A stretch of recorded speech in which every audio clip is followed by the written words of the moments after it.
It's the Frank and Joe Show. Brought to you by the Mullentown extension of Franconia College. The college where higher education has met its match.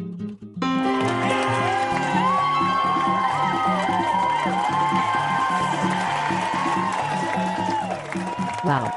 Another nice day in Mullentown, eh, Frank? Yes, Joe? It certainly is. I thought you were working at that so-called joke shop of yours. You mean Frank and Joe's joke shop? I thought I told you that I won't have anything to do with your stupid joke shop. Well, your name is on the front of it. When will you stop trying to involve me in your idiotic business ventures? Please, Joe? I'm just trying to bring us closer together. Well, don't. But that is my thing. Bringing people together. That is what I do. That is what I'm all about. Whatever. So what are you doing here? Well, I have just been down to the Mullentown Post Office. They asked me to make arrangements for the thousands of cards and letters from people who love my show. You mean that stupid Friday with Frank show of yours? Yes, that is the one. You see, the post office has been overwhelmed with the number of letters they have received addressed simply to the Friday with Frank show, Mullentown, USA. What zip code? A zip code is a 5-digit number used to help the post office.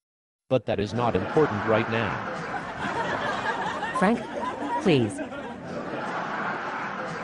They wanted to know where to deliver the letters, so I told them to just deliver them to our house.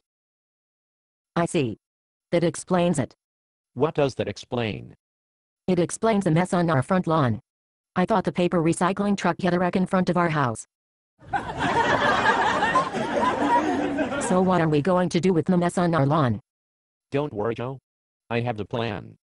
What plan? A plan is a well-thought-out series of events, which, when properly executed... Stop it, Frank. Okay. Frank, can I ask you a question? Sure, Joe. Go ahead. Shoot. Don't tempt me, Frank. I just want to know how you do it. Do what? How do you manage, seemingly effortlessly, to bring thousands of people down to your level of insanity? Take my family for instance. How did you get them to invest their money to open that stupid joke shop of yours? You are like a sanity vampire. You always manage to suck the sanity out of whatever situation you happen to be in. I'm sorry, Joe.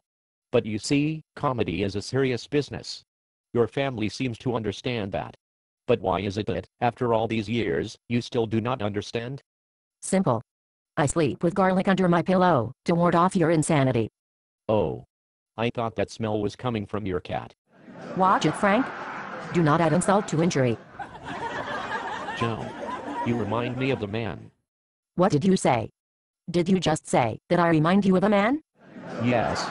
Well, to be more specific, you remind me of the monk. I'm not sure I like it any better. What is a monk? A monk is a Catholic priest who lives in a monastery. As usual, I know I am going to regret asking. Why do I remind you of a monk? Well, you see, there was this monk who lived in a monastery, the kind of monastery where they were not allowed to speak. Not allowed to say anything? Nothing at all? Well, nearly nothing. They were only allowed to speak 2 words every 10 years. And even then, those 2 words must be spoken to the abbot in his office. You mean like Abbott and Costello? No.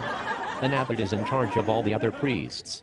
An abbot is like the head honcho, the top banana, the big cheese. The big cheese? Yes.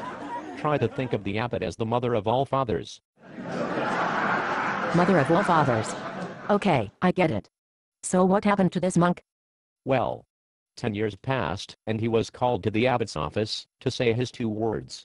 And he did. He said, "Food? Cold." Food, cold. Yes. Well, another 10 years passed. Once again this monk. What was his name? Please, Joe? It is not important to the premise of this story that we know the monk's name. Well, he must have been given a name. Everybody has a name. How could they call him to the abbot's office if he didn't have a name? Okay. I give up. Let's call him Larry. All right.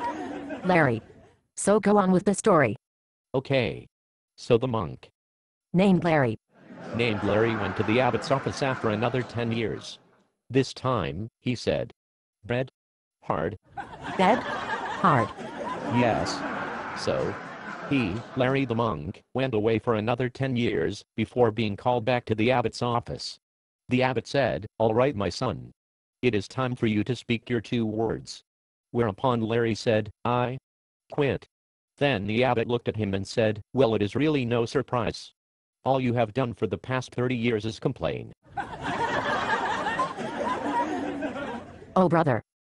So you see, Joe? The moral of the story is, The moral of the story is to never let Frank trick you into letting him tell a story. apparently, at least for Joe, comedy is no laughing matter.